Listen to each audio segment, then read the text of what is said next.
The J. Porter Shaw Library is one department of the San Francisco Maritime National Historical Park.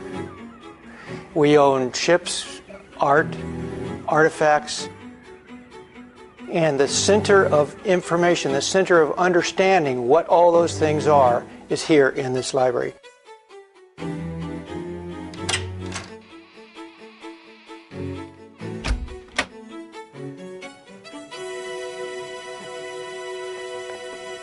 One of the things that's wonderful about the J. Porter Shaw Library is that our collections are friendly. You can touch the books, you can touch the old books, you can feel the imprint of the lead upon the page. You could smell these books that have existed for centuries.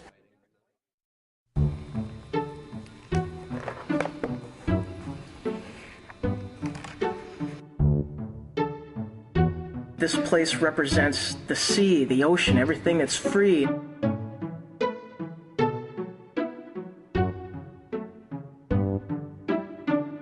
From what I've been able to scan over the collection here, there's just a wealth of information on the Pacific Rim. And this is like one of the main places that I come to, that I'm drawn to. The place itself, there's a lot of historical mementos that hang from the walls. Glory of the Seas, that's one of the trail boards that was on the actual ship. I mean, that was on the Glory of the Seas. I'm coming from Germany, from Frankfurt, and I'm very interested in Robert Louis Stevenson and his book Treasure Island. Well, I'm here researching a historic novel that I'm working on around the gold rush. Here we are, shipping intelligence. Where? Right here. Oh, okay. And that tells you the ships that left that day, and it tells you the ships that arrived. The ship chart, it shows where all the ships left and the ports of call and when they arrived in San Francisco. And there are books on shipwrecks of the Golden Gate. One of the things I love about going into the Maritime Library, you can find what you want, and you could find 10 times what you want. You can find multiple images, paintings, graphics, photographs of what you're looking for.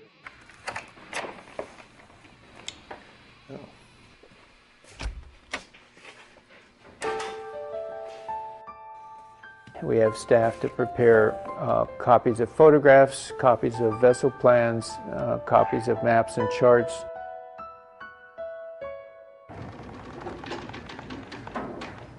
Our library is used by genealogists, researchers and scholars writing books and articles, by attorneys prosecuting cases having to do with navigational waters, interior decorators, divers who have found a treasure ship or want to find a treasure ship, model makers.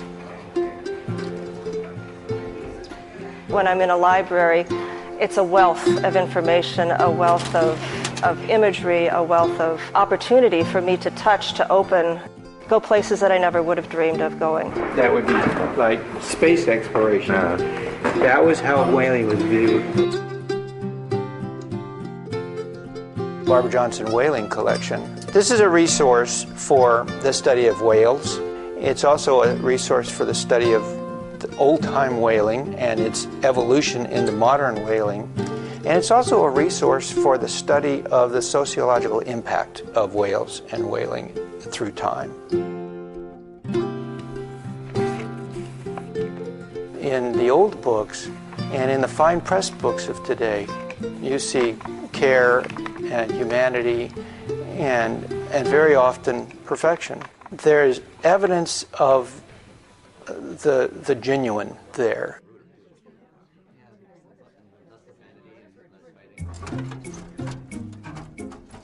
This maritime library here records and documents and has on hand for the people to actually see records, pictures. You could touch it, you could feel it, you could spin the globe, you could go literally anywhere you want to go in the world when you're within the library. Things from ships that are now hanging on the walls, that are mounted to the floor, that capstan over there.